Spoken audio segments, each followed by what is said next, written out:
Залгамжлах өв хөрөнгө ихтэй айлын ах эгч дүүс хэн нь хамгийн их өв өвлөж авах вэ гэж хоорондоо маргалдах явдал их гардаг. Нэг үеийнхэн хойч үедээ өв залгамжлуулах цаг ирэхэд бие биеэ чин сэтгэлээсээ хайрлаж байсан ах эгч дүүс ч гэсэн зөвхөн бурхан л хайрын хэлхээ холбоог нь сэргээж чадхаар тийм ноцтой муудалцаж хагарч хуваагдаж болно. Израиль үндэстний өвөг эцгийн гэр бүл буюу Йосеф болон түүний ах дүү нарын дунд ч гэсэн яг ийм нөхцөл байдал үүссэн гэдгийг Эхлэл номоос бид харж болно.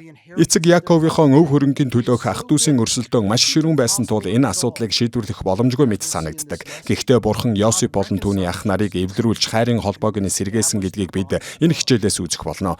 Энэхүү эвлэрэл нь хуучин гэрээний туршид Израилийн 12 овог аймгийн хоорондох харилцааг чиглүүлж байв. Мөн энэ сургамж өнөө хүртэл Христийн дагалдагчдын харилцааг ч удирдан чиглүүлсээр байна. Пентатух цувралын энэ хичээлээр Эхлэл ном дах Йосеф болон түүний ах нарын түүхийг судлах болно. Бид Эхлэл 37-гийн 2-оос 50-ийн 26 дугаар хэсгээс Йосефийн ах нартайгаа харилцах төвөгтэй харилцааны талаар наривчлан үзнэ. Үндсэн сэдэв рүүгээ орохоос өмнө Эхлэл номын гол агуулгыг эргэн харах нь тустай байх болов уу? Өөр нэг хичээлдээр бид Эхлэл номыг 3 үндсэн хэсэгт хуваадаг гэдгийг үзсэн. Хэсэг тус бүр нь Мосегийн анхны Израиль уншигчдад тодорхой арга замаар хүрэх зорилготой байв. Эхний хэсэгт буюу Эхлэл 1:1-ээс 11:9-д үн эртний түүхийг өгүүлдэг. Энэ хэсэгт Мосе Израильчуудыг Канаан нутаг руу дуудсан нь дэлхийн түүхийн эхэн үед Бурхны хийсэн зүйлтэй холбоотой гэдгийг харуулжээ. Хоёр дахь хэсэгт буюу Эхлэл 11:10-аас 37-гийн 1-д эцгүүдийн эртний түүхийг тэмдэглэсэн байдаг. Мосе энд Авраам, Исаак, Яаков нарын амьдралыг амлсан газар руу явах замдаа Израильчуудад тулгарч байсан бэрхшээлүүдтэй холбон ярьсан. Гурав дахь хэсэг болох Эхлэл 37-гийн 2-оос 50-ийн 26-ад эцгүүдийн хожим үеийн түүх буюу Йосеф болон түүний ах нарын түүх гардаг. Тус хичээлээр Эхлэл номын сүүлийн энэ хэсэгт анхаарлаа хандуулах болно.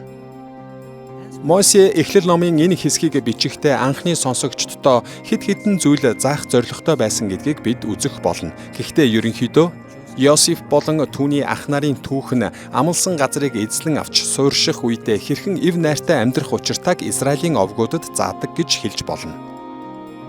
Йосеф болон түүний ах нарын талаарх энэ хичээл 2 хэсгээс бүрддэг. Эхлээд бид эдгээр бүлгийн бүтэц агуулгыг мөн эдгээрийн утга зохиолын загвар болон сэдвүүд хоорондоо хэрхэн нийцж байгааг үзнэ. Хоёрдугаарт бид Мосегийн Израилийн овог аймагуудад зориулж онцлон өгүүлсэн зарим гол сэдвийг болон эдгээр сэдв нь орчин үеийн Христ итгэгчдтэй ямар холбоотой болохыг авч үзэх болно. Ингээд эхлээд Эхлэл номын энэ хэсгийн бүтэц агуулгыг харцгаая. Йосеф болон түүний ах нарын түүхийг мэддэг хүн бүр энэ түүхэнд олон хүн, олон ялгаатай соёл, эдрээтэй үйл явдлууд гардаг гэдгийг мэддэг. Эдгээр шинж чанар нь маш нарийн төвөгтэй байдаг учраас нарийн ширийн зүйлд баригдаад энэ бүгдийг холбож байгаа утга зохиолын чухал бүтцийг амархан орхигдуулах хандлага гаргадаг. Гэхдээ Йосеф болон түүний ах нарын түүх бол нэгдмэл нэг жүжиг шиг учраас эдгээр бүлгийн бүтэц, агуулга хэрхэн уялдаж байгааг анхаарах нь маш чухал юм. Мосе Эхлэл 37-гийн 2-оос 50-ийн 26-ад 5 үе шаттай маш нарийн уялдаа холбоо бүхий нэгэн жүжигийг хүүрнэн өгүүлж байна. Түүхийн эхний асуудлыг буюу Йосеф ирээдүйд удирдагч болж болзошгүй байгаа нь ах дүүсийг хагарахад хүргэсэн тухай Эхлэл 37-гийн 2-оос 36-ад дүрслэн өгүүлжээ. Хоёрдугаар үе болох 38-ийн 1-ээс 41-ийн 57 нь Йосефийг удирдагч болоход занал хийсэн үйл явдлаас түүний Египтэд эрх мэдэлтэй нэгэн болох хүртэлх түүхийг голлон өгүүлдэг. 3-р үе буюу 42-ийн 1-ээс 47-гийн 12 нь жүжигийн оргил хэсэг эргэлтийн үе юм. Энэ нь Египтэд эцгүүд хэрхэн эвлэрч дахин нэгдэж байгаа тухай өгүүлдэг. 4-р үе болох 47-гийн 13-аас 27 нь жүжигийн бууралт хэсэг бөгөөд Йосеф Египтийг хэрхэн энэрэнгүй агаад мэрэгэн ухаанаар удирдах байгааг өгүүлдэг. Жүжигийн эцсийн дүгнэлт 47-гийн 28-аас 50-ийн 26-ад гарах агаад энд Йосефийн удирдлага дор эцгүүд эвлэлтэн нэгдсэн тухай дүрсэлсэн байдаг.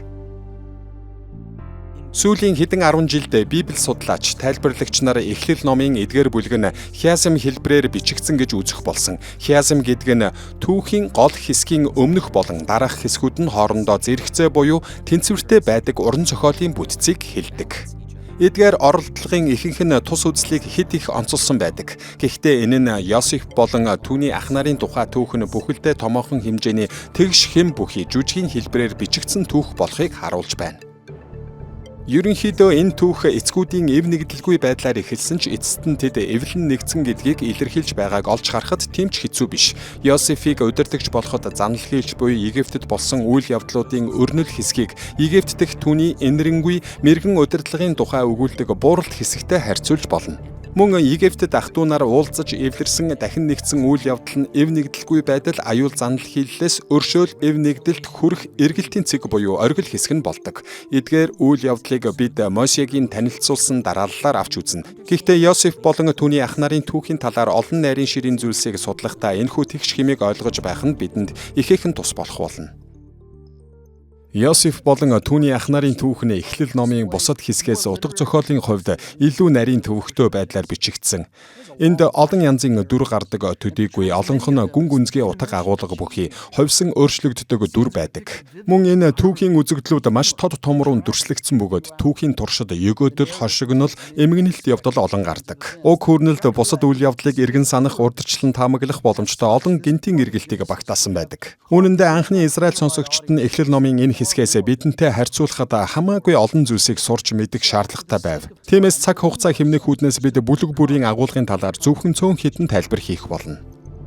Мосе Эхлэл 37-гийн 2-оос 36 дахь хүрнэлээ Йосеф ирээдүйд удирдагч болохтой холбоотой эцгүүдийн эв нэгдэлгүй байдлыг харуулсан түүхээс эхэлдэг. Энэ эхний бүлэг нь хоёр хэсгээс бүрддэг бөгөөд Йосефийн гэр бүлийн эв түнжин цаг хугацааны явцад хэрхэн муудаж байгааг харуулдаг. Эхний хэсэг болох 37-гийн 2-оос 11 нь Йосеф хэрхэн ах нарынхаа дургүйг улам их хүргэж байгааг харуулж байна. Хоёр дахь хэсэг болох 12-оос 36 дугаар ишлэлд ах нар нь Йосефийг хэрхэн боол болгон худалдсан тухай өгүүлдэг. Тэгвэл Йосеф ах нарынхаа дургүйг хэрхэн хүргэж байсныг харцгаая. Мосе эхэндээ Йосефийг эцгийнхээ таалалд нийцсэн гин зэмгүй залуу гэж дүрсэлсэн байдаг. Жишээ нь 3 дугаар ишлэлд Яаков Йосефт гоёмсог дээл хийж өгч ах нарынх нь атаархлыг төрүүлсэн тухай өгүүлдэг. Мөн 4 дугаар ишлэлд ах нар нь Йосефийг үзэн ядаж түүнтэй эв найртай ярилцаж чаддаггүй байжээ гэсэн байна. Үүний дараа Йосеф ирээдүйд гэр бүлийнхнээ захирах болно гэсэн утгатай хоёр зүйдээ сайрхан ярьсан нь нөхцөл байдлыг уламд ордуулдаг. Үүнээс болж Йосефийн ах нар түүнийг улам илүү үзэн ядах болсон гэдгийг Мосе 5 ба 8 дугаар ишлэлд бичжээ. Мөн 11 дугаар ишлэлд ах нар нь түүнд атаархсан гэж хэлсэн байдаг. Йосеф болон түүний ах нарын хоорондох зөрчилдөөний шалтгаанаас би хоёрыг нь сонгож ярмаар байна. Нэгд аав нь түүнд хамгийн гоё дээл хийж өгөхөд бусад ах нь түүний хувцсыг хараад би ч гэсэн ийм дээлтэй болмоор байна. Энэ дээл минийх байх ёстой гэж байсан байх. Бид ч гэсэн өөрсдийгөө хараад зарим хүн биднээс илүү сайхан амьдарч байгаатай харьцуулж би яагаад бусдтай адилхан биш байгаа юм бэ гэж асуудаг шүү дээ. Ийм хандлага хүмүүсийн дунд хагарал, эв нэгдэлгүй байдлыг авчирдаг болохыг өнөөгийн нийгмээс ч харж болно. Чуулган дотор ч гэсэн ийм эв нэгдэлгүй байдал гардаг. Мөн бид өвчтөй байх үедээ эрүүл хүмүүсийг хараад би яагаад эрүүл биш байгаа юм бэ гэж өөрөөсөө асуудаг. Тиймээс Яаков зөвхөн Йосефт хамгийн сайхныг өгөөд бусдад нь өгөөгүй учраас ах дүүсийн хооронд эв нэгдэлгүй байдал бий болсон. Хоёр дахь нь хүний мөн чанар муудснаас үүдэлтэй. Дүүн өөрсдөөс нь илүү сайхан хувцс өмсөж, гоё харагдаж байсан тул ах нар нь түүнд атаархах болжээ. Атаархлын үрийг бид хүн бүрээс олж харж болно. Энэ үр зөвхөн Йосефийн ах нарт биш, бас бидэнд бүгдд нь байдаг юм. Гэхдээ Христ итгэгчид бид эхлээд үүнийг таньж атаархал нь гим нүгэл гэдгийг мэдэж үүнийг таслан зогсоохоор дуудагдсан билээ. Йосеф ах нарынхаа дургүйг хүргэснээс болж эцгүүдийн хооронд эв нэгдэлгүй байдал бий болсныг өгүүлснийхээ дараа Мосе 37-гийн 12-оос 36 дээрх 2 дугаар хэсэг рүү шилжиж байна. Эдгээр ишлэлд ах нар нь Йосефийг хэрхэн бод болгон худалдсан тухай товч хүүрнэл гардаг. Ах нар нь Йосефийг барьж аваад гоёмсог эрээн дээлийг нь тайлж алхаар төлөвлөж байгааг эндээс харж болно. Хамгийн том ах Рубен нь Йосефийг зүхтахад туслах гэж оролцсон боловч чадаагүй. Гэвч эцэст нь Юда бусад ах トゥ нараа ятгаж Йосефийг алхаас илүү боол болгож зарсан нь дээр гэж ятгахжээ. Йосефийн ах нар түүнийг зэрлэг амьтдад идүүлсэн гэж Яаковд эмгэнэлтэд бөгөөд худал мэдээ хүргэж байгаагаар уг хэсэг өндөрлөдөг. Ах нар нь Йосефийн цусанд будагдсан дээлийг эцэг Яаковд нь өгсөн бөгөөд тэрээр асар их гашуудан тайвширхаас татгалздаг. Энэ хоёр түүх хамтдаа Йосеф болон түүний ах нарын түүхийг бүхэлдэн тодорхойлох нэгэн гол асуудлыг харуулж байна. Энэ нь Израилийн овгуудын эцгүүдийн хоорондох эв нэгдэлгүй байдлын эхлэл байв. Энэхүү Йосеф ирээдүйд удирдагч болохтой холбоотой ах дүүсийн дунд хагарал гарсан бөгөөд Мосе үүнээс үүдэлтэй эхний асуудлыг үгүйснийхээ дараа хоёр дахь алхам руу шилжиж байна. Тэрээр 38-1-ээс 41-ийн 57-д Йосефийн удирдагч болох боломж илүү аюултай байдалд орж байгаа тухай өгүүлдэг. Энэ үе шатанд Мосе сонсогчдод гол дөрүүдийн талаарх ойлголтыг өгөхийн тулд нэгэн гайхалтай өгөөдлийг ашигладаг. Нэгдүгээрт, Юдагаар төлөөлүүлсэн Йосефийн ах нар Канаан нутагт амьдарч байсан бөгөөд тэд Йосефийг өөрсдөөс нь илүү байр суурь эзлэхэд саад болж чадсан гэдэгтээ итгэлтэй байсан бололтой. Гэвч тэднийг мэдээгүй байхад Египтэд Йосефийн засаглал бэхжиж байв. Бурхан Йосефийн боолын амьдралыг гэр бүлээс нь илүү өндөр байр суурьнд хүргэх зам болгон хувиргажээ. Йосефийг удирдагч болоход занал хийсэн түүхийг хоёр гол хэсэгт хуваан авч үзэх болно. Эхлээд 38-1-ээс 30-д Канаан дахь Тамарын эсрэг Юдагийн нүглийн тухай, дараа нь 39-1-ээс 41-ийн 57 дээрх Йосефийн Египт дэх амжилтын талаар хамт үзнэ. Ингээд Канаан нутагт байхдаа Юдагийн үлдсэн нүглийн талаар хамтдаа харцгаая. Юда энэ бүлгийн гол дүр болж орж ирэх болсон шалтгаан нь өмнөх хэсэгт ах дүүс нийлж Йосефийг алхаас Рубен биш харин Юда сэргийлж чадсантай холбоотой юм. Тиймээс энэ бүлэг нь ах дүүсийнхээ дунд хамгийн өндөр байр суурийг эзэлсэн Яаковын хүү Юдагийн үйлдэлийг харуулдаг.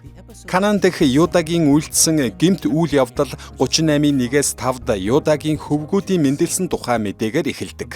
2-дугаар ишлэлд Юда Канаан эмэгтэйтэй гэрэлсэн гэдгийг хэлсэн нь ёс суртахууны өнгө аясыг харуулж байна. 6-аас 11-р ишлэлд Юдагийн хөвгүүд болон Тамарын тухай өгүүлдэг. Эхлээд Юда Тамарыг ууган хүү Ерд эхнэр болгон өгчээ. Ер нас барах үед Юда Тамарыг хоёр дахь хүү Онаанд өгөв. Дэд хууль 25-ийн 5-аас 10-д хүргэн дүүн ахынхаа хүүхэдгүй бэлэвсэн эхнэртэй гэрлэх тухай гэрлэлтийн хууль гардаг. Энэ заншил нь нас барсан ахыг нь залгамжлах үр удам үлдээх, мөн бэлэвсэн эхнэрийг нь хамгаалах зорилготой байв. Гэтэл Онан Тамарыг хүүхэдтэй болгохоос татгалзаж байгаа тухай 9-р ишлэлд өгүүлдэг. Тиймээс 10-р ишлэлд Бурхан Онаны амийг бас авсан гэжээ. 3 дахь хүү болох залуу Шилач гэсэн ах нартайгаа адилхан хувь тавилантай тулгархвэ гэж Юда айж байв. Тиймээс хүүгээ Тамартаа гэрлэхийг зөвшөөрөлгүй, Тамарыг эцгийнх нь гэрлүү буцааж ичгүртэй байдалд оруулжээ. Тамар Юдаг уруу татсан түүхийг 12-оос 26 дугаар ишлэлд өгүүлдэг. Тамар Шилатаа гэрлэж чадахгүйгээ ойлгоод биеэ үнэлэгчийн дүрд хувиран Юдаг уруу татжээ. Тамар Юдаг заллаад зогсохгүй. Амлсан төлбөрийнх нь барьцаа болгож Юдагийн тамга, оосор, таягийг нь авч үлдсэн байна. 3 сарын дараа 24-өөс 26 дугаар ишлэлд Тамарыг жирэмсэн болгосныг Юда сонсоод уурлаж түүнийг цаазлахыг шаарджээ. Гэвч Тамар Юдагийн өгсөн тамга, оосор, таягийг гаргаж өгөх үед Юда юу хийснээ ухаарч гэм нүглээ хүлээн зөвшөөрдөг. Эхлэл 38-ийн 26-д хэлсэн Юдагийн үгийг сонсцгоё. Энд би түүнд өөрийнхөө Шилаг өгөөгүй тул тэр надаас илүү зөв юм байна гэж хэлв гэжээ. Өөрийнх нь хийсэн нүгэл Тамарынхаас хамаагүй дор байсныг Юда хүлээн зөвшөөрсөн гэсэн санааг энэ ишлэл илэрхийлж байна. Мөн тэрээр даруугаар гэм нүглээ хүлээн зөвшөөрч гэмшлийн үлгэр жишээг харуулсан. Энэхүү зүрх сэтгэлийн өөрчлөлтийн улмаас Тамарын эсрэг хийсэн Юдагийн нүглийн түүх эерэг төгсгөлөөр өндөрлөж байна. Мосе энэ хэсгийг Тамар Юдагийн хөвгүүдийг төрүүлсэн тухай мэдээгээр төгсгөж байгаа нь 27-оос 30 дугаар ишлэл. Канаан эмэгтэйн төрүүлсэн Юдагийн хөвгүүдийн тухай эхний хэсэгтэй харьцуулсан харьцуулалт болдог. Перез, Зера хоёр хоёулаа Юда овгийн нэр хүндтэй хүмүүс болсон юм. Канаан дахь Юдагийн гим нүгэлтэй холбоотой үйл явдлын зэрэгцээ Йосефийг удирдахж болоход занал хийсэн түүхийн 2 дахь хэсгийг харцгаая.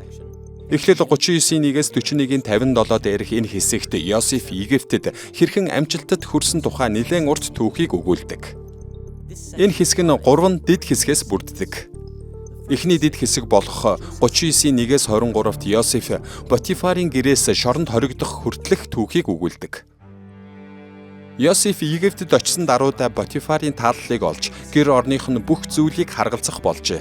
Гэвч Потифарын эхнэр Йосефийг уруу татах гэж оролдох болсон бөгөөд энэ санаа нь бүтлгүйдэх үед Йосефийг өөрийг нь хүчирхийлэх гэж оролдсон гэж гүтгдэг. Хэдийгээр Йосеф эхнэрийнх нь үгийг няцаасан боловч Потифар эхнэрийнхээ худал гүтгэлэгт итгэж Йосефийг фараоны шоронд хорьжээ. Гэвч Йосеф удалгүй шоронгийн даргын итгэлийг олж авдаг. Энэ хэсэг Юдагийн Тамарын эсрэг үйлдсэн нүглийн тухай хүүрнэлийн яг ард орж ирж байгаа нь Юдагийн тухайн үеийн садар самууныг Йосефийн ёс суртахууны цэвэр ариун байдалтай харьцуулан харуулж байгаа хэрэг юм.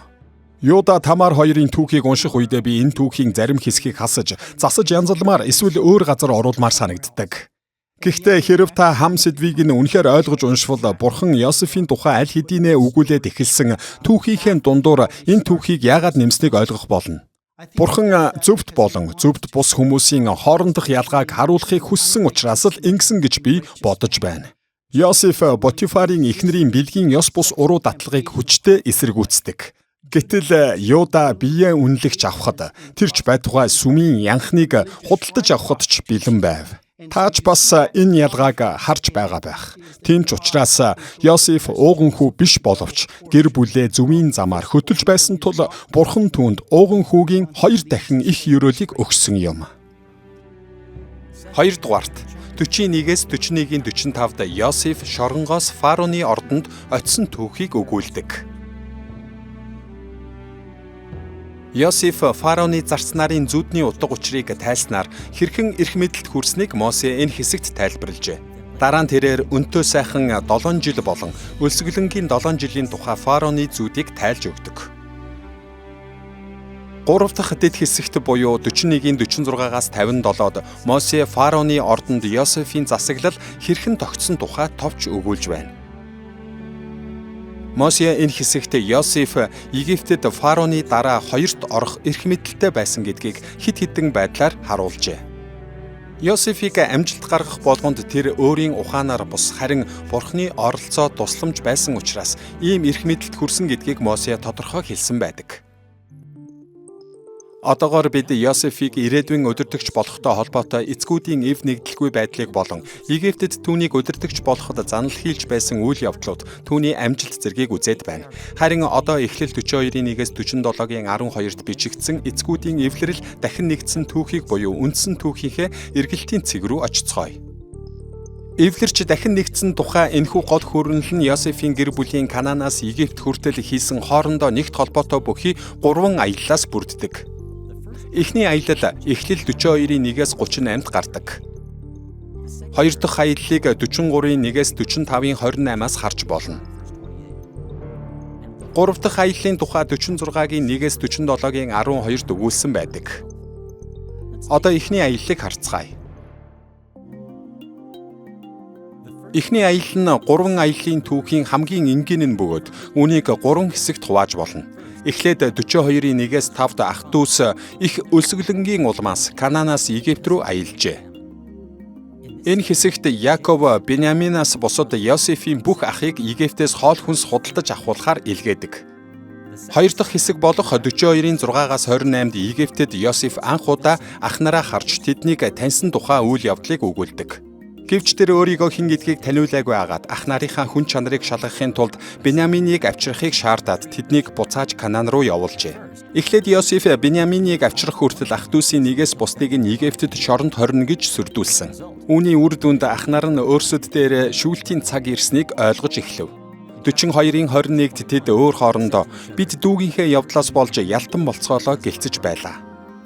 3 хоногийн дараа Йосеф Симеоноос бусад бүх ах нараа гэрлүүнд буцааж Беньяминийг авчрахыг тушаав. Тэр тэдний уутыг үр тариагаар дүүргээд зогсохгүй, үр тариа худалдаж авахаар авчирсан мөнгийг нь буцааж ууданд нь хийхийг тушаажээ.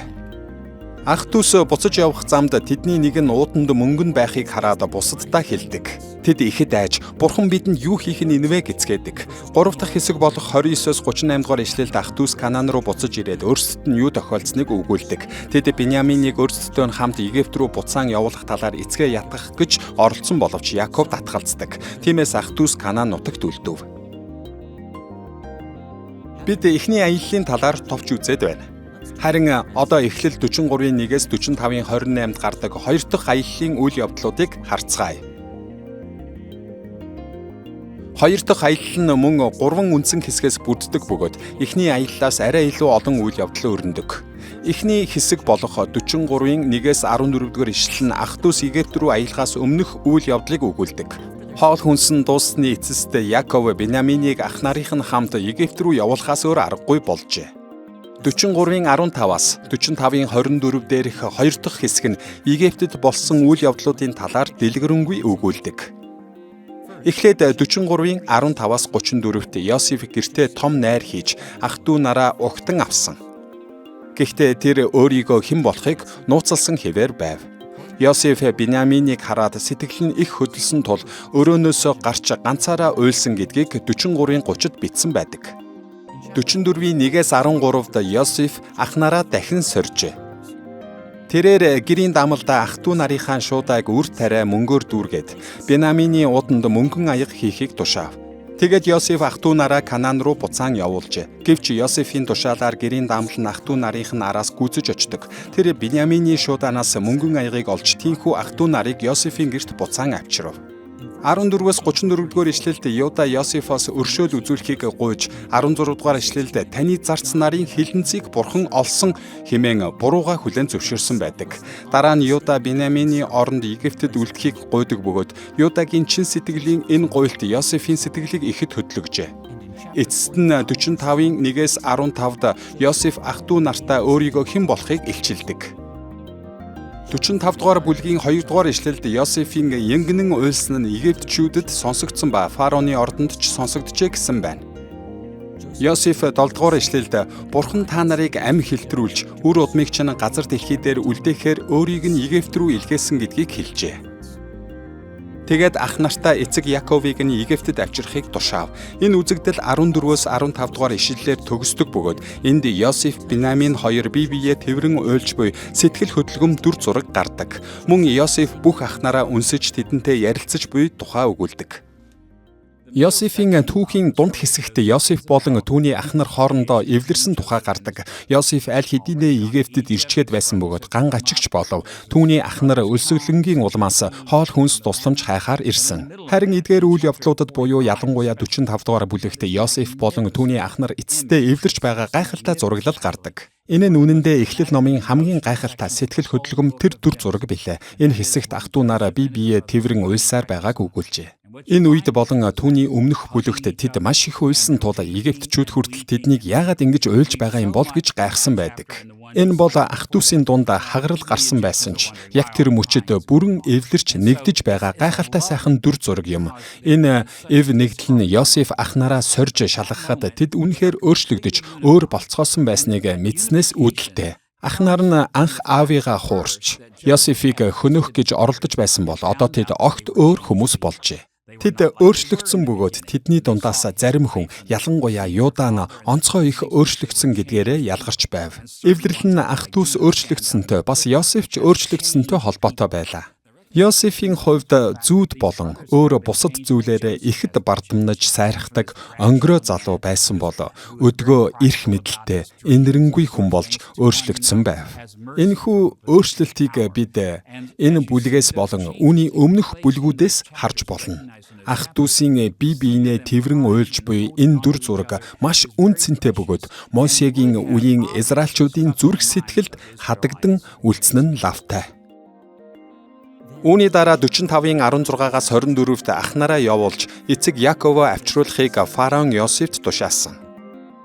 Фараон 20 дугаар ишлэлд Египт нутгийн хамаг сайн сайхан юм та нарыг хэмээн Йосефт амлаж байна. Йосеф ч фараоны тушаалыг дагсан бөгөөд шинэхэн эв нэгдлээ хадгалахыг ах нартаа захиж байгааг 24 дугаар ишлэл дэх замдаа битгий хэрэлдээрэ гэсэн үгнээс нь харж болно. Хоёр дахь аяллаа төгсгөлд буюу 45-ын 25-аас 28-д ах дүүс Канаан руу буцаж ирдэг. Тэд Египтэд болсон явдлыг Яаковд хэлэхэд тэрээр тэдэнтэй хамт Египт рүү явжээ. Эхний болон хоёр дахь аяллаар эцгүүд эвлэрч дахин нэгдсэн тухай бид үзээд байна. Одоо Эхлэл 46-гийн 1-ээс 47-гийн 12-т гардаг 3 дахь аяллаа талаар хамтдаа харцгаая. 3 дахь аялал нь 2 үндсэн хэсгээс бүрддэг. Эхнийх нь 46-гийн 1-ээс 27-д гардаг бөгөөд энд ах дүүс дахин Египт рүү явж буй тухай өгүүлдэг. Гэхдээ энэ удаад Яаков тэдэнтэй хамт явсан. 1-ээс 7 дугаар ишлэлээс бид энэ аяллаа талаар төдийгүй Бурхан Яаковыг Египтэд ч гэсэн эвэх болно гэдгээ батлан хэлж байгааг харж болно. Энэ аяллаа төгсгөлийн хэсэг нь 46-гийн 8-аас 27 дахь Египт рүү явсан Яаковын хөвгүүд болон ач нарынхын нэрсийн чагсаалтаар өндөрлөдөг.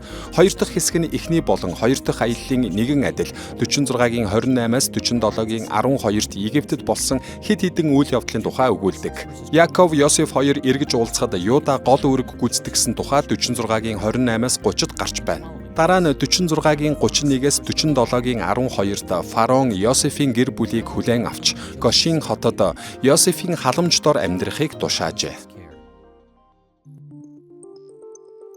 Эцгүүд эвлэрч дахин нэгдсэн тухай Мосе бичснийхээ дараа тус түүхийн 4 дахь үе шат руу буюу өрнөлөөс бууралт руу шилжиж байна. Эхлэл 47-гийн 13-аас 27-д Йосеф Египтэд хэрхэн инэрэнгүй сэтгэлээр захирч байсан тухай өгүүлдэг. Цаг хугацаа өнгөрөх тусам өлсгөлэн улам бүрд орцсныг 47-гийн 13-аас 26-аас харж болно. Йосеф Египт болон Канаан даяар хоол хүнс нийлүүлв. Мөн тэрээр Египтчүүд болон Канаанчуудыг хоол хүнсээр хангахын тулд тэдний мал газар нутгийг хөдөлтөн авч фараоныг улам хүчрхжүүлжээ. Үүгээрч зогсохгүй энэ бүх үйл явдлаар дамжуулан тэрээр тоолж баршгүй олон хүний амийг аварсан юм. Энэ түүхийн сүүлчийн хэсэг буюу Эхлэл 47-гийн 27-д Мосе Йосефийн засаглал Яаков болон түүний хөвгүүдэд хэрхэн ашиг тусаа өгснийг дурджээ. Мосе энд бичгтээ: Израильчууд Египт нутагт Гошин газар нутаглан сууж, тэндээ сууршин өсөж үржээд үлэмж олвол болжээ гэв. Эцгүүд анх эв нэгдэлгүй байсан тухай мөн Йосефийг удирдахч болоход тулгарч байсан саад бэрхшээл ах дүүсийн эвлэрэл дахин нэгдсэн явдал Йосефийн Египт дэх инэрэнгүй засаглал зэргийг үзсний дараа бид одоо Йосеф болон түүний ах дүү нарын тухай Мосегийн өгүүлсэн түүхийн сүүлчийн үе шатанд ирээд байна. Эхлэл 47-гийн 28-аас 50-ийн 26-ад Йосефийн гэр бүл Йосефийн удирдлага доор эв найртай амьдарч байгааг харж болно. Энэ сүүлчийн алхам нь эцгүүдийн хоорондын эв нэгдэлгүй байдал болох эхний асуудал шийдэгдсэн гэдгийг харуулдаг. Мөн Йосефийн гэр бүлийн эв нэгдэлд гол анхаарлаа хандуулж байгаа нь энэ эв нэгдэл Израиль ёроолыг хүртэх үндэс болсон гэдгийг харуулдаг. Энэ бүхэн Мосегийн анхны сонсогчдод онцгой ач холбогдолтой байсан нь гарцаагүй. Эцгүүдийн эв нэгдлийн тухай өгүүлсэн эдгээр бүлэг нь үндсэн хоёр хэсэгт хуваагдана. Нэгдүгээрт Эхлэл 47-гийн 28-аас 50-ийн 14-т Мосе Яаковын амьдралын сүүлийн өдрүүдэд тогтсон гэр бүлийн тогтолцоонд буюу зохион байгуулалтад анхаарлаа хандуулсан байдаг. Дараа нь Эхлэл 50-ийн 15-аас 26-аас Йосефийн гэр бүлийн тогтолцоог харж болно. Эхлээд Яаковын гэр бүлийн зохион байгуулалтыг харцгаая. Энэ хэсэг Яаковын өөхөх хоног ойртож байгаа тухай өгүүлж эхэлдэг. Яаков өөрийг нь Канаан нутагт оршуулна гэж ам тангараг өгөхийг Йосефоос шаардсан тухай Мосе 47-гийн 28-аас 31-д тайлбарлсан байна. Үүний дараа 48-ийн 1-ээс 49-ийн 28 дээрээс бид Яаковын ёроолтой холбоотой хоёр уулзалтын тухай уншдаг. Эхний уулзалт дээр буюу 48-ийн 1-ээс 22-д Яаков Йосеф болон түүний хөвгүүд болох Ефраим, Манасе нарыг хувьчлан өрөөж байгаа тухай гардаг. Энд Йосеф ихэвчлэн ууган хөд өгдөг давхар өвийг буюу илүү нэг хувийг хүлээж авч байгаа тухай. Мөн Ефраим, Манасе хоёрыг авах ах нартай нь адил тэгш авч үзэхээр шийдсэн гэдгээ Яаков хэлдэг. Үүнээс гадна өөр нэг санаанд оромгүй зүйл болсон нь Яаков Йосефийн хоёр дахь хүү Ефраимыг ууган хүү Манасегаас нь дээгүүр тавьсан явдал байв. Яаков 49-ийн 1-ээс 28-д Йосеф болон түүний хөвгүүдийг ёроосны дараа Яаковын бүх хөвгүүд эцгээсээ эцсийн ёроолыг нь хүлээн авч байна. Яаков бүх хөвгүүдэд цуглуулж амьдралд нь тохирсон байдлаар нэг нэгээр нь ёроожээ. Яаковын эцсийн ёроол болох энэхүү зохион байгуулалт нь ирэх үеүүдэд хадгалагдан үлдэх учиртай байв. Энэ хэсэг нь Эхлэл 49-ийн 29-оос 50-ийн 14-өөр буюу Яаковын үхэл болон оршуулгын тухай өгүүлснээр өндөрлөдөг. Канаан нутагт оршуулаарай гэсэн эцгийнхээ хүслийг Йосеф биелүүлээд Египт рүү буцаж ирснийг энэ хэсэгт харуулдаг. Йосефийн удирдлага доорох эцгүүдийн эв найрамдлын тухай өгүүлсэн энэ хэсэгт зөвхөн Яаковын гэр бүлийн тогтолцоог өгүүлээд зогсохгүй. Эхлэл 50:15-аас 26 дахь Йосефийн гэр бүлийн зохион байгуулалтыг ч мөн өгүүлсэн байдаг. Энэ хэсэг нь хоёр товч хэсгээс бүрддэг. 50:15-аас 21-д Йосеф ах トゥ нартаа сайн сайхан сэтгэлээр ханддаг гэдгээ батлан хэлдэг бөгөөд Йосефийн ах нар түүнээс уучлал гуйж Йосефч тэднийг дуртаяа уучлсан. Йосеф болон түүний ах нарын түүхээс бид харж болох нэг зүйл бол өршөөл уучлалын хүч. Мөн нөхцөл байдал туйлын хүнд байхт ч гэсэн Бурхны бидэнд зориулсан сайн сайхан зорилгод найдах хүч юм. Яг Йосеф шиг ийм хүнд нөхцөлд ороогүй боловч төстэй зүйлс хүмүүст олон тохиолддог. Тэд намайг ийм байдалд оруулсан гэж бид хэлж болох бөгөөд энэ нь ч үнэн байх нь элбэг. Гэвч өөрийг нь боол болгож худалдсан ах нартай Йосефийн хэлж байгаа үгнээс тэр их эзэнд итгэж дуулууртай байсан гэдгийг харж болдог. Мөн тэрээр энэ бүхнийг Бурхны өөрт нь зориулж төлөвлөсөн онцгой бөгөөд чухал зорилгын биелэл байсан гэж үзэж байгааг нь бид олж хардаг. Эхлэл 50:19-с 21-д Йосеф ах нартай хандан битгий айцгаа. Би Бурхныг орлож яахан болох билээ. Та нар намайг хорлох гэсэн боловч Бурхан өнөөдрөх шиг үе олон хүний амийг аврахын төлөө түүнийг сайнаар эргүүлсэн юм. Та нар одоо битгий аа. Би та нарыг болон хүүхдүүдийг чинь тэтгэн гэжээ. Йосеф болон түүний ах нарын тухай түүх Эхлэл 50:22-оос 26-д Йосеф Израилийн хөвгүүдээс ам тангараг авч байгаагаар өндөрлөдөг. Эхлэл 50:25-ыг харцгаая энд. Йосеф бас Израилийн хөвгүүдээр тангаргалуулан Бурхан та нарт туслахаар заавал ирэх бөгөөд та нар ясыг минь эндээс авч яваарай гэж хэлв гэжээ. Эхлэл номд бичсэнийг харвал энэ тангараг нь Йосеф нас барахаас өмнө ах トゥ нартайгаа ярьсан сүүлчийн яриа байв.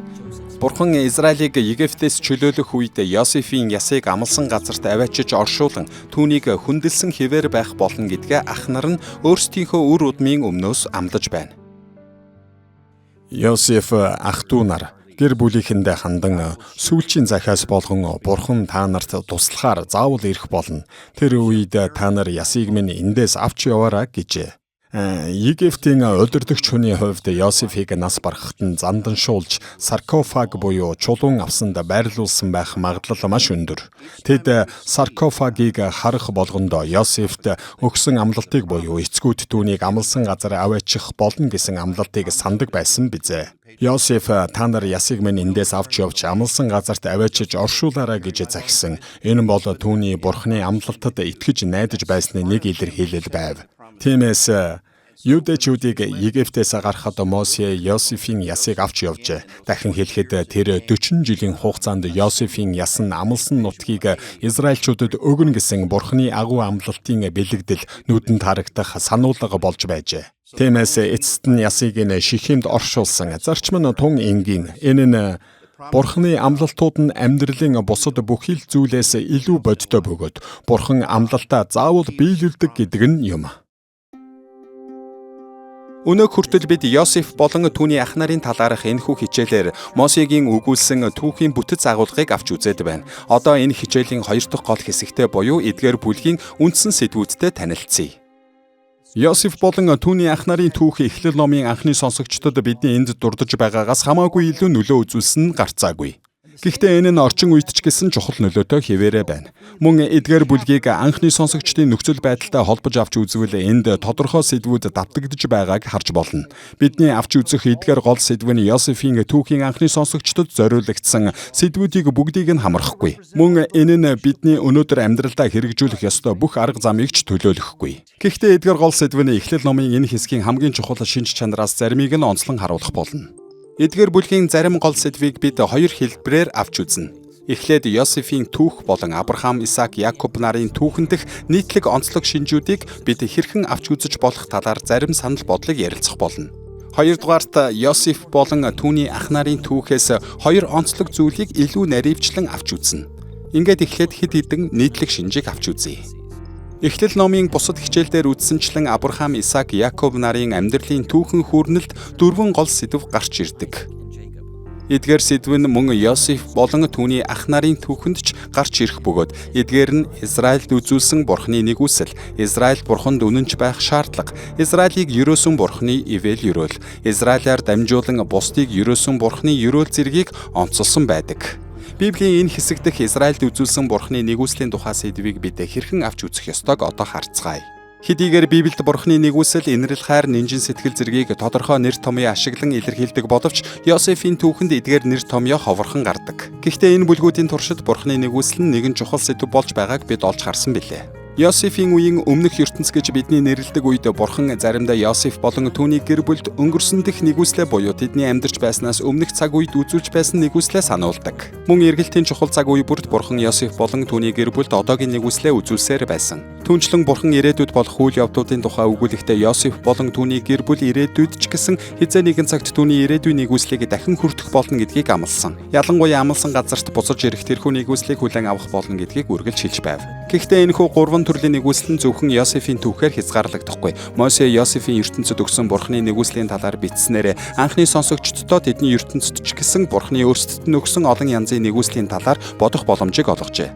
Үүний нэгэн адил Христийн дагалдагчдын хувьд бид Йосеф болон түүний гэр бүл Бурхны үзүүлсэн нэгүслийг өөрсдийн ертөнцид хэрэгжүүлэх боломжтой.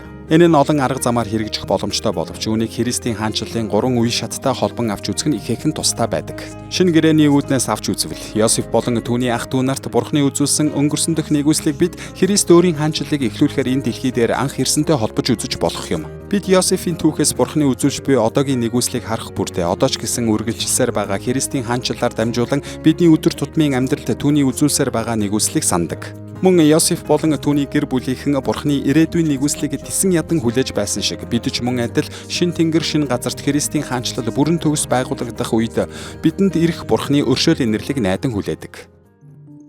Израильд үзүүлсэн Бурхны нэгүслийн зэрэгцээ тус түүхийн нийтлэг шинжийн нэг болох Бурханд үнэнч байх шаардлагыг Израильд тавьж байсан талаар одоо хамтдаа харцгаая.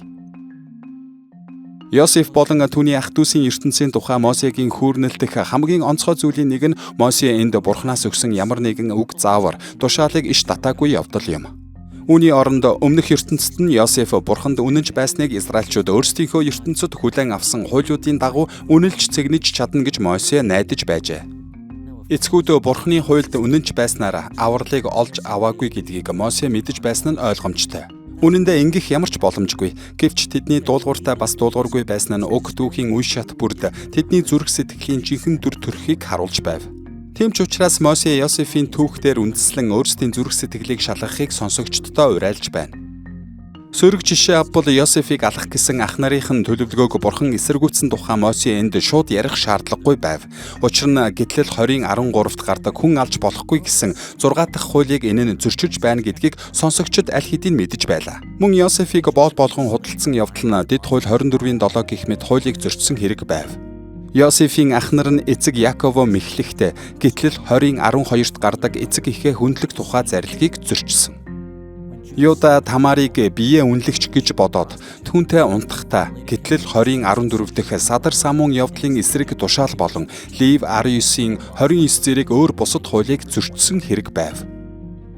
Харин илүү эерэг жишээ гэвэл Мосе Йосеф болон түүний ах нар хизээ Бурханд үнэнч байсныг тодорхойлохдоо Бурханы хуулийн талаарх сонсогчдын мэдлэгт бас тулгуурдаж байв. Жишээлбэл Йосеф Ботифарын эхнэрийн уруу датлагыг эсэргүүцэж бэлгийн ёс суртахуунтай байдлыг харуулахдаа Гитлэл 20:14 ба 17 дугаар ишлэлдэх 7 болон 10 дугаар хуулийг сахисан. Хожим нь Эхлэл 46-гийн 29-с 34 зэрэг хэсэгт Йосеф болон түүний ах нар Гитлэл 20:12 дэх 5 дугаар хуулийн дагуу эцгээ хүндэлж байгааг харж болно.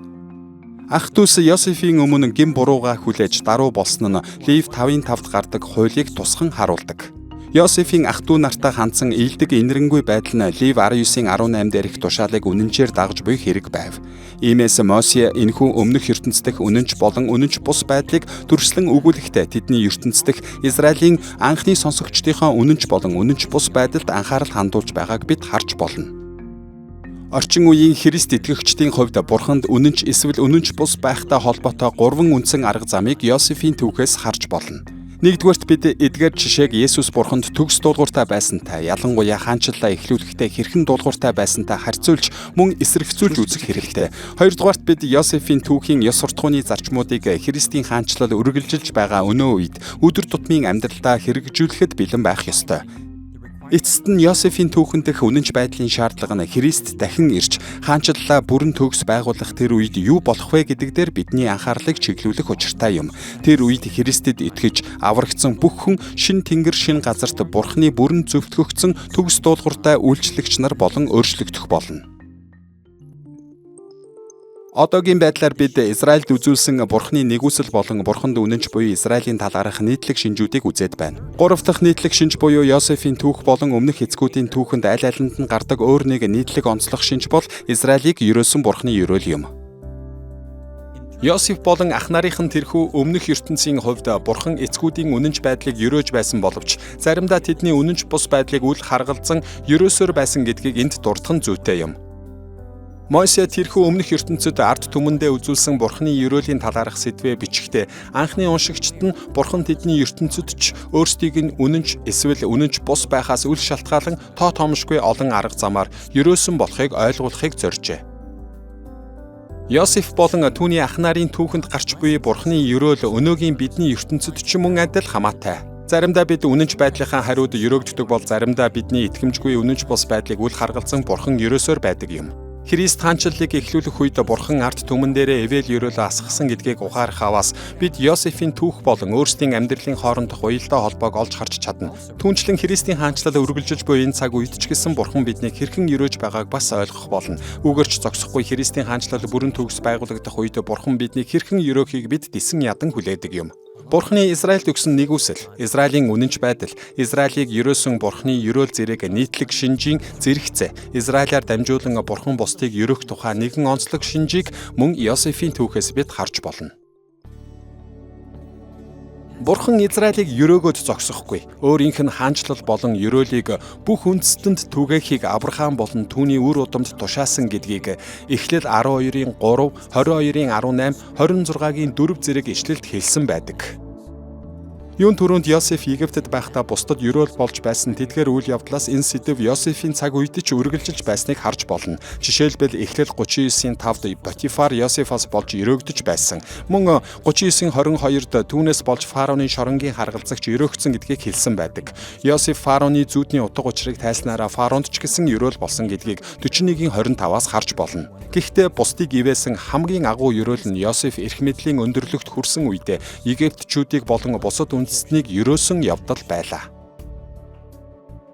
Энэ талаар Эхлэл 41-ийн 56-аас 57-д ийн өгүүлсэн байдаг энд. Тэгээд нутаг орон даяар өлсгөлөн болж Йосеф бүх агуулгыг нээж Египтчүүдэд худалджээ. Улс орон бүхэн үр тариа худалдаж авахын тулд Египт рүү Йосеф дээр ирэв. Учир нь дэлхий даяар бэрх өлсгөлөн болж байлаа гэжээ. Израиль бусдад ерөөл болох тухай энэ сэдэв Мосегийн анхны хүлээн авагчдын өөрсдийнх нь буюу тэдний ертөнцид ямар хамааралтай болохыг олж харахад тэмч хэцүү биш. Нэгдүгээрт эцгүүд нь аль хэдийн бусдад ивэл ерөөл болж байсан гэдгийг Йосефийн түүхээс сонсох нь Израильчуудад урам зориг өгч байсан болов. Тэд бас Бурхан ивэл ерөөлөө бусдад түгээхийн тулд өөрсдийг нь дуудсан гэдгийг ойлгосон байх. Үүгээрч зогсохгүй үр удам нь ирээдүйд Бурханы ерөөлийг дэлхий даяар түгээх болно гэдэгт итгэж найдаж байсан нь лавтай. Энэ сэдэв бидний амьдарч буй ертөнцид ч хамаатай гэж та бодож байгаа гэдэгт итгэлтэй байна. Христ хаанчлалаа эхлүүлэхдээ энэ ертөнцийг ерөөсөн. Хаанчлалын үргэлжлэх үед ч гэсэн Христ чуулганаараа дамжуулан дэлхийн ертөнцийг ерөөсөөр байна. Мөн нэгэн өдөр түүний хаанчлал бүрэн төгс биелэх үед тэр дэлхийн бүх овог ард түмнийг ерөөх болно. Йосефийн түүхийн гол сэдвүүдийг авч үзэхдээ бид Йосефийн түүх болон Эхлэл ном дахь эцгүүдийн түүхэн дэх нийтлэг шинжүүдийг судалсан билээ. Харин одоо зөвхөн Йосефийн түүхэнд гардаг хоёр онцлог чанарт анхаарлаа хандуулцгаая. Энэ талаар хичээлийн эхэнд юу гэж үзснийг иргэн нэг харъя. Энд Йосеф болон түүний ах トゥ нарын түүх нь амласан газрыг эзлэн авч суурших үедээ хэрхэн эв найртай амьдрах учиртайг Израилийн овгуудад заадаг гэж хэлж болно. Бидний үдсэнчлэн Эхлэл номын ихэнх хэсэг нь Йосеф болон түүний ах нарын хоорондын эв нэгдэлгүй байдал болон эвлэн нэгдсэнтэй холбоотой байдаг. Йосеф болон түүний ах トゥ нар бол Израилийн 12 овг аймгийн эцгүүд юм. Тиймээс тэдний харилцаа нь Мосегийн үеийн Израилийн овгуудын хоорондын харилцаатай шууд холбоотой байв. Энэ холбоог Эхлэл 50-ын 24-өөс 25-д гардаг Йосефийн хэлсэн сүүлчийн үгсээс тодорхой харж болно. Энд Йосеф ах トゥ нартай "Би өөхөвч Бурхан та нарт туслахаар хурж ирж, та нарыг энэ газраас дагуулan гаргаад Авраам, Исаак, Яаковд тангаргалсан тэр газарт аваачна" гэд. Йосеф бас Израилийн хөвгүүдээр тангаргалуулан Бурхан та нарт туслахаар заавал ирэх бөгөөд та нар ясыг минь эндээс авч яваарай гэж хэлв гэжээ. Энэ хэсэг нь Йосефийн үеийн буюу өмнөх ертөнцийг Мосегийн анхны сонсогчдын буюу тэдний ертөнцтэй холбож өгсөн гэдгийг онцлон тэмдэглэхгүй байж болохгүй. Мосе Йосеф болон түүний ах нарын түүхийг Эхлэл номын анхны сонсогчдын амьдралд тохиолдож байгаа зүйлтэй буюу тэдний амласан газарт очиж суурших үйл явдалтай холбон Йосефийн ирээдүйн найдварынхын талаарх үгсээр өндөрлөж байна. Йосефийн сүүлчийн үг болон энэ түүхийн анхны сонсогчдын амсаж туулж байсан зүйлсийн хоорондох холбоог хэд хэдэн арга замаар нэгтгэн дүгнэж болно. Гэхдээ хичээлийнхээ зорилготой уялдуулан энд зөвхөн хоёр онцлог шинжийг нь авч үзэх гэж байна. Эхлээд бид Мосегийн үед Израилийн овгуудын дундах үндэсний эв нэгдлийг дэмжих зорилгоор Йосеф болон түүний ах нарын түүх хэрхэн бүтээгдсэнийг авч үзэх болно.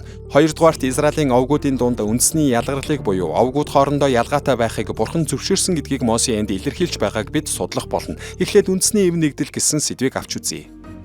Үндэсний эв нэгдлийн тухай энэ сэдв ямар чухал болохыг ойлгохын тулд Йосеф болон түүний гэр бүлийн түүх Эхлэл номд дахин давтагдж гардаг нэг ижил хэв маягаас эхэлж байгааг онцлон тэмдэглэх нь зүйтэй. Бид энэ хэв маягийг онцгой залгамжлал гэж нэрлэж болно. Онцгой залгамжлал гэдгээр бид Бурханы онцгой таалал нэг гол хүнээр буюу эцгүүдийн нэгээр цаг хугацааны туршид дамжсаар байсан гэсэн утгыг илэрхийлж байгаа юм. Үүнийг ингэж бодоод үзээрэй. Эхлэл 1:1-11-9 дээрх өн эртний түүхэнд Бурхан эхлээд Адам болон түүний үр удамд бүх дэлхийг дүүргэж захирахыг тушаасан. Тэд Бурханы сүр жавхланд хаанчлалыг дэлхий даяар түгээх ёстой. Гэвч гим нүгэл дэлхийд орж ирснээр энэ амлалт Каинаар бус харин зөвхөн Сетээр дамжих болсон. Үүний дараа Бурхан Ноатай хийсэн гэрээгээ батлах хүртэл Бурханы онцгой таалал Сетийн үр удмаар дамжин үргэлжилж байв. Ноагийн хувьд Шем, Хам, Яфет гэсэн 3 хүүтэй байсан. Гэхдээ Бурханы амлалт зөвхөн Шемийн удмаар дамжих болжээ. Мөн өн эртний түүхийн төгсгөлд Шемийн үр удам болох Авраам Бурханы амлалтын цорын ганц өв залгамжлагч болсон юм. Эхлэл 11:10-аас 37-гийн 1-д гардаг эртний эцгүүдийн түүхээс энэхүү онцгой залгамжлалын хэв маяг үргэлжилж байгааг харж болно. Авраамийн амлалтууд Ишмаил болон Авраамийн бусад хөвгүүд биш, зөвхөн Исаакт л дамжсан. Мөн Исаакт өгсөн Бурханы амлалт Исавийн оронд зөвхөн Яаковд дамжсан байна. Энэхүү онцгой залгамжлалын хэв маяг Эхлэл номын эхний 36 бүлэгт маш чухал байгаа нь харагддаг боловч Йосеф болон түүний ах нарын түүхтэй хамт энэ хэв маяг гэнэт төгсгөл болдог. Эхлэл номын энэ хэсэгт Мосе нийтийн залгамжлалыг онцолсон. Бурханы онцгой таалал нь Яаковоос ганц хүүд нь биш, харин 12 хүүд нь бүгдд нь дамжсан гэдэгт Мосе итгэж байв. Яаковыг нас барахад түүний 12 хүү болон тэдний үр удам болох Израилийн 12 овог аймаг Яаковын амласан газрын өвийг хамт хуваалцах болсон. Яаковын өвийг бүх хүүд нь ингэж ижил тэнцүү хуваарлаж байгаа нь Мосегийн Израиль сонсогчдын дунд үндэсний эв нэгдлийг бий болгох зорилготой байв. Бид Яаковын түүхийг дараа нь Йосеф болон түүний ах Юдагийн түүхийг уншиж байхдаа энэ гэр бүлд маш их зөрчилдөөн, атаачтөө, хэрүүл маргаан байсныг мөн Бурхан гэрээнийхээ арт түмнийг ийм байдлаар амьдрахыг хүсээгүй гэдгийг ойлгож болно. Тиймээс Йосеф Юда хоёр хоорондоо зөрчилдөхөө болж хэрхэн эвлэн нэгдсэн тухай энэхүү түүхэн гэрээний ард түмний дотор эв нэгдлийг бий болгохын тулд Бурхан хэрхэн ажилдаг тухай парадайм загвар болж чадна гэж би бодож байна. Энэ нь хожимын хүмүүст сайн үлгэр дуурайлал болж өгдөг. Йосеф Юда хоёр бол Израилийн хоёр томоохон овог юм. Энэ хоёр овог нь гэрээний ард түмнээс Бурханы хүсдэг тэр эв нэгдлийг харуулсан гайхалтай жишээ болдог. Бид өмнө нь үздэнчлэн Йосеф болон түүний ах нарын түүх нэг нэгнийхээ эсрэг үйлдсэн нүглийн улмаас үүдсэн зөрчилдөөнөөр эхэлдэг. Гэвч ах дүүс эвлэрч нэгдснээр энэ түүх төгсдөг. Мосе энэхүү хүүрнэлээр дамжуулан Бурхан Израилийн овгуудыг үндэсний ив нэгдлээ хадгалахыг уриалан дууддаг гэдгийг өөрийг нь дагж байсан бүх хүнд тодорхой харуулжээ. Йосефийн түүхэнд илэрхийлсэнчлэн Авраам, Исаак, Яаков нарт Бурханы өгсөн амлсан газар нутгийг бүх Израиль хамтдаа хуваан авч байна. Тиймээс Мосе Израилийн овгуудын ив нэгдлийн талаар өөр хэсгүүдэд ч ярьсан нь гайхах зүйл биш юм. Жишээ нь Гитлэл 19:8-д тэрээр Израильчууд бүгдээрээ Синай уулан дээр Бурхантай гэрээ байгуулахыг санал нэгтээ зөвшөөрсөн гэдгийг онцолсон байдаг. Тооллого 32 дугаар бүлэг болон Йошуа 1:12-оос 18-д Мосе, Йошуа 2 хоёулаа Израилийн овгууд тарж сууршихаас өмнө Канаан нутагт хамтдаа тулалдах ёстой гэж шаардаж байв. Мосе мөн Дэд хууль 29:2-т гэрээг шинжлэхдээ бүх овгуудыг цуглуулсан тухай гардаг.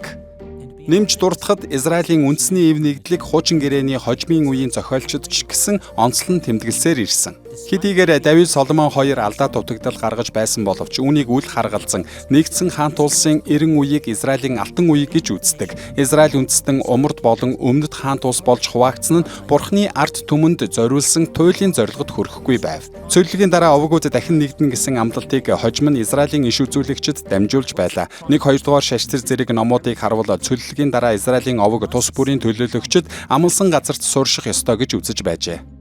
Мосе өөрсдийнхөө ертөнц дэх Израилийн овгуудын үндэсний ив нэгдлийг дэмжихийн тулд Йосеф болон түүний ах дүүсийн ертөнц дэх 12 овгийн эцгүүдийн ив нэгдлийг онцлон өгүүлсэн. Энэхүү онцлог шинж нь Йосеф болон түүний ах дүү нарын түүхийг орчин үеийн ертөнцөд хэрэгжүүлж болох гол арга замуудын нэгийг харуулдаг. Израилийн овгууд нийтлэг өвийг залгамжилж авсан шиг дэлхий даяарх Христийн бүх дагалдагчид Христ дотор нийтлэг өвийг хүлээж авсан юм.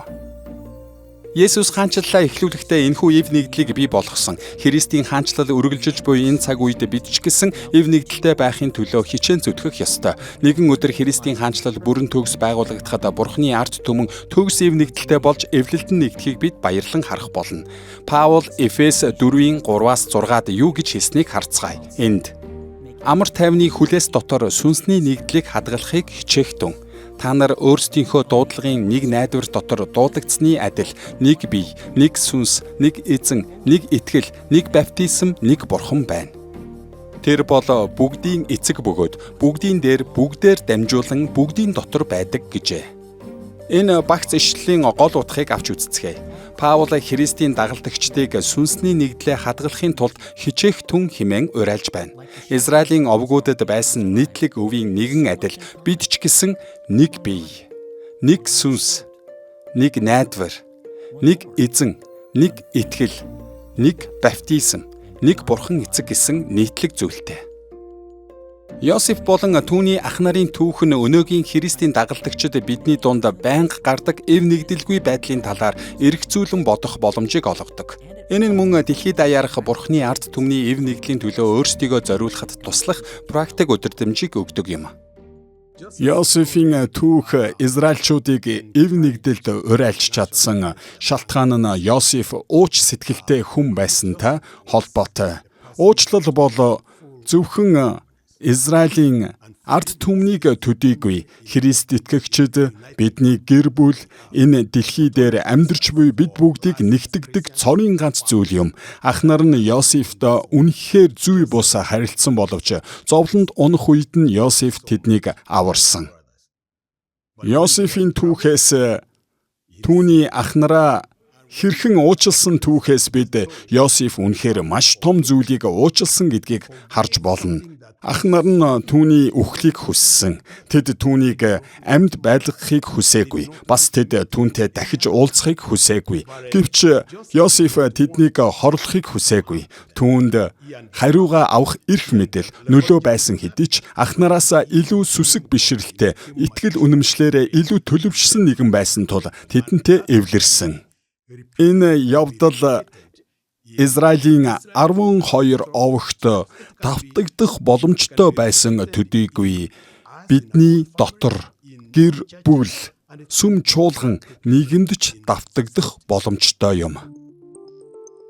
Мосе Израиль үндэстний эв нэгдлийг онцгойлон дэмжиж байсан гэдгийг онцлох нь чухал боловч Мосе яагаад ингэх болсныг ойлгох нь бас чухал юм. Товчоор хэлэхэд Бурхан өөрийн ард түмэнд бас үндэстний хувьд ялгаатай байхыг тушаасан учраас Мосегийн хувьд энэ ялгарл донд эв нэгдэлтэй байх хэрэгтэй гэдгийг онцолжээ.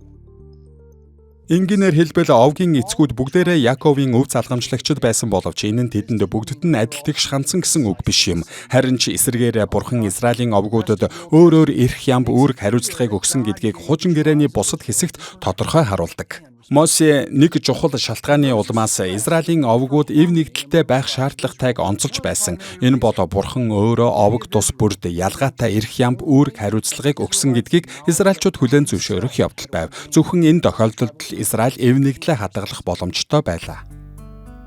Йосеф болон түүний ах нарын түүхийн алхам бүрд эв нэгдлийн тухай гардаг шиг ялгаатай байдлын тухай энэ сэдвч бас илэрхийлэгцээр ирсэн. Үүнийг ялангуяа Эхлэл 47-гийн 28-аас 49-33-аас тодорхой харж болно. Энэ бүлэгт Яаков 12 хүүдээ бүгдд нь өв хөрөнгөө хуваасан ч хүн бүрд болон тэдний үр удамд мөнхийн ялгааг бий болгосон. Эдгээр бүлэгт Мосе Яаковын хүүгүүдийг бүгдийг нь ялгаатай байдлаар илэрхийлж, үүгээрээ дамжуулан Израилийн овгуудын дундах ялгааг тодтогч өгч байна. Гэхдээ бид хичээлийнхээ зорилготой уялдуулан энд зөвхөн хоёр гэр бүлийг буюу Юда ба түүний үр удам, Йосеф ба түүний үр удмын талаар авч үзэх болно. Юуны өмнө Юда болон түүний үр удамд өгөгдсөн нэр хүндийг авч үзцгээе. Эдгээр бүлэгт Мосе Юдаг хэд хэдэн удаа гол дүр болгож онцлон өгүүлсэн нь Бурхан Юда болон түүний овгийг онцгойлон томилсон байсан гэдгийг баталж байна. Юдагийн талаар анхлан Эхлэл 37-гийн 12-оос 36-ад гардаг бөгөөд энд ах нар нь Йосефийг алах гэж байсан тухай өгүүлдэг. 26-аас 27 дугаар ишлэлд Юда ах дүүсийнхээ дундаас ялгаран Йосефийг хамгаалж үг хэлсэн бөгөөд энэ нь ч амжилттай болсон. Юда 27 дугаар ишлэлд тэр Йосеф бол бидний дүү, магт цусны манд тасархаа хэмээн сануулж, эв нэгдэл бол ах дүүсийн онцлог байх ёстой гэдгийг батлан хэлж байна.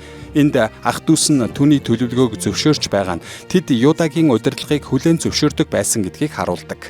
Юда 38-ийн 1-ээс 30-д дахин гардаг бөгөөд Мосе энд Канаан нутаг дахь Юдагийн гим нүглийн түүхийг өгүүлжээ. Энэ бүлэгт Юдагийн ёс суртахуунгүй байдлыг Потифарын гэрт байсан Йосефийн үнэн шударга зантай харьцуулж харуулдаг. Гэхдээ Юда тэр тамаар надаас илүү зөв юм байна хэмээн даруугаар бурууга хүлээн зөвшөөрч байгааг Мосе 38-ийн 26-ад өгүүлж байна. Бурхан Юдаг Перез, Зера гэдэг ихэр хүүтэй болгож ерөөснийг харвал Юдагийн гимшлийг хүлээн авсан нь тодорхой байна. Мосе 44-ийн 14-өөс 34-т эцгүүдийн Египт рүү явсан 2 дахь аяллаа үеэр Юдагийн манлайллыг дахин онцлон харуулсан байдаг. Беньяминийг мөнгөн аяг хулгайлсан гэж хэлсээр буруутгах үед Юда Йосеф дээр очиж өршөөл гуйсан. Тэрээр энд өөрийгөө болон ах дүүсээ Йосефийн зарц гэж нэрлэж байна. Юда ах дүү нарийнхаа хамт хийсэн зүйлдээ гимшиж, таны зарц нарын хилэнцгийг Бурхан олсон гэж бурууга хүлээжээ. Хэрв Беньямин Канаан руу буцаж ирэхгүй бол эцэгт нь гай зовлон ирэх болно гэдгийг хэлж эцгээ хүндэтгдэг болохоо харуулсан. Тэгээд хүүгийн өмнөөс Египтэд үлдэхийг зоригтойгоор санал болгодог. Эцэст нь 49-ийн 1-ээс 28-д Яаковын эцсийн ерөөлийн үеэр Юда дахин цойлон гарч ирдэг. Яаков 8-аас 12 дугаар ишлэлд Юдад болон түүний овогт удирдагчийн хизээч үл тасрах байр суурь өгөгдөн гэдгийг тунхагласан. Тиймээс Юда овог хизээ нэгэн цагт Израилийн хааны овог болно. Эхлэл 49-ийн 8-аас 10-д Яаковын хэлсэн ёроолыг харцгаая. Энд Юда чамайг ах дүү нар чин магтан өргөмжлөх болно. Гарч нь дайсныхаа хоолойг багалзуурдах болно. Эцгийн чин хөөгүүд чиний өмнө сүгдэн бүхийх болно. Шилог эртэл хааны таяг Юдагаас салахгүй. Захирагчийн шийдэм түүний хөлийн хоорондоос салахгүй. Бүх хүн түүнийг дуулууртай дагах болно гэжээ. Энд Юдад хандан чамайг ах дүү нар чин магтан өргөмжлөх болно гэснийг анзаараарай.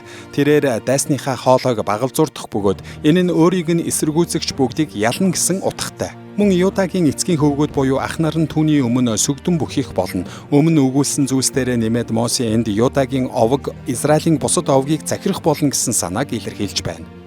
Юдагийн үр удам хааны бэлэг тэмдэг болох хааны таяг захирагчийн шийдмийг барих болно гэж хэлснийг онцлон тэмдэглэх нь зүйтэй юм.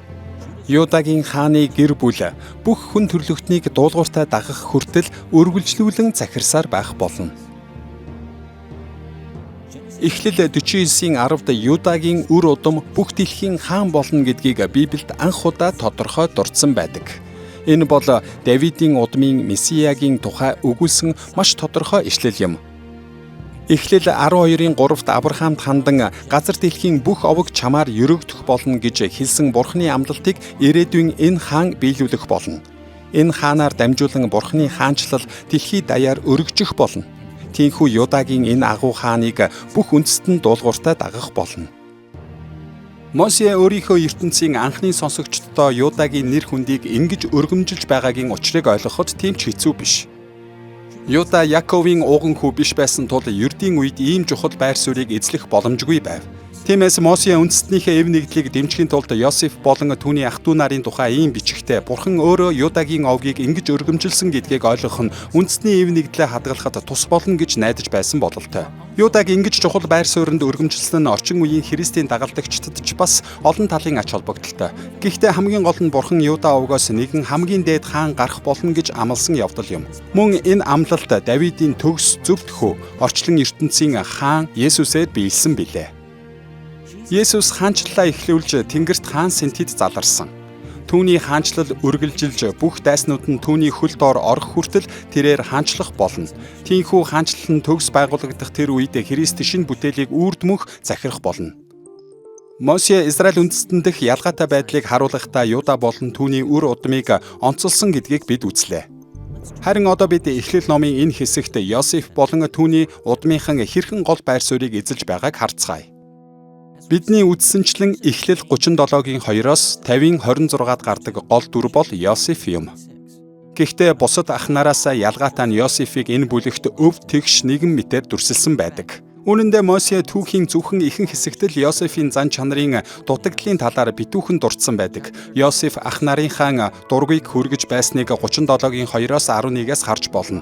Тэрээр аавда ах нарынхаа тухай базаахгүй мэдээ дуулгаж ирээдүйн тухай зүйдээ бардамнаж сайрхан ярьж байв. Гэхдээ энэ сөрөг зан чанарыг ч гэсэн бараг анзаарагдамгүй байдлаар илэрхийлсэн байдаг. Түүнчлэн Мосе 2 дугаар ишлэлд Йосефийг дөнгөж 17 настай гэж хэлж байгаа нь ч гэсэн энэ сөрөг зан чанарыг нь хаацайлж буй хэрэг юм. Энд цухас харагдаад өнгөрдөг сөрөг байдлыг тооцвол Йосефийн талаарх зураглал бүхэлдээ маш эерэг байдаг. Йосеф Потифарт үнэнчээр үйлчилж Потифарын эхнэрийн уруу датлагыг эсэргүүцсэн. Түүнчлэн фараон дүүрслэхдээ ч гэм зэмгүй байв. Ах нараа өөр дээр нь ирэхэд тун ухаалаг байдлаар шалгасан. Ах нар нь өөрт нь муу зүйл хийсэн ч гэсэн тэр тэдэнд илдэг зөөлөн хандаж байв. Тэрээр аав Биньямин хоёртоо ямар их хайртай нь харагдаж байлаа. Египтийн удирдагчийн хувьд тэрээр олон үндэстэнд ёроол болсон.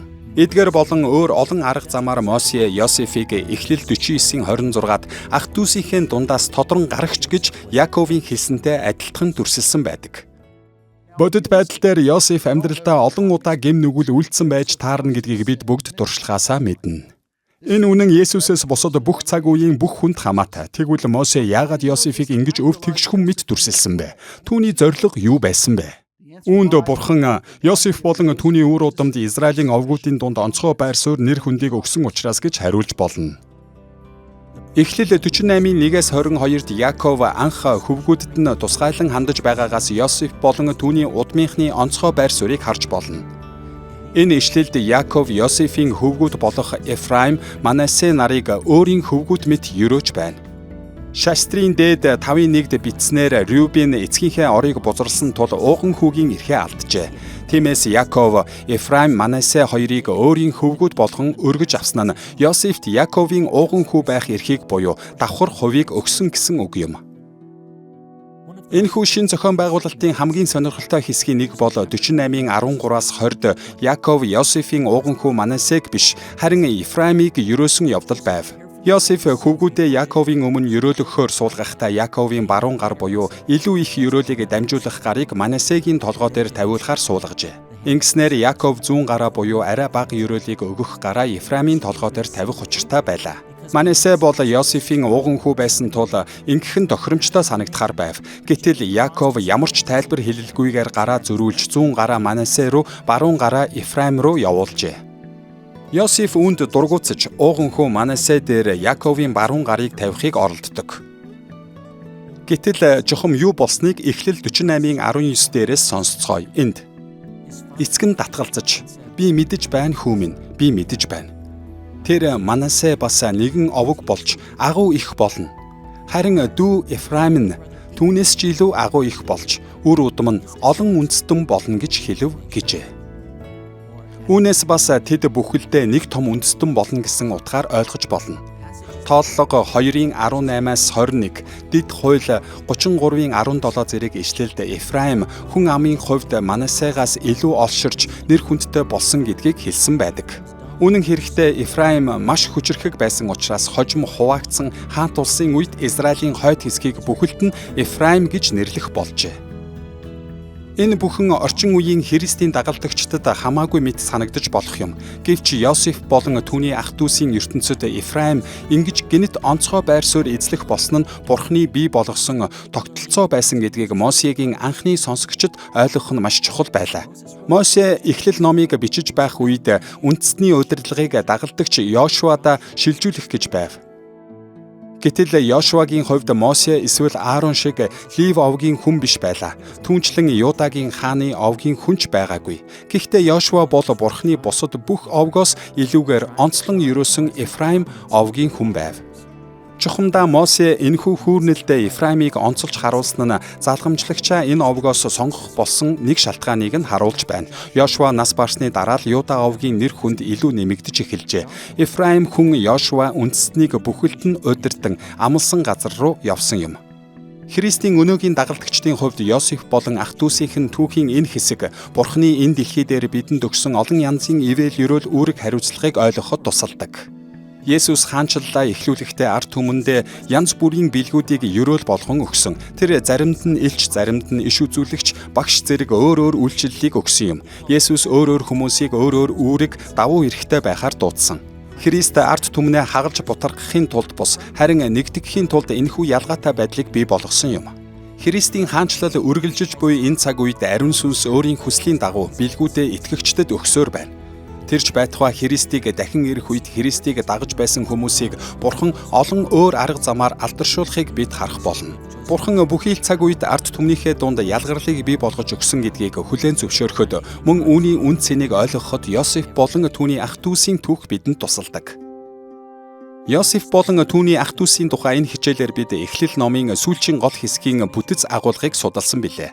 Бид мөн Мосе Эхлэл номын эхний хэсэгт гарсан гол сэдвүүдийг баттгахын тулд эдгээр бүлгийг хэрхэн ашигласан тухай мөн энэ хэсэгт Израильчуудын эв нэгдэл ялгаатай байдлыг хэрхэн онцлон харуулсан болохыг үзлээ.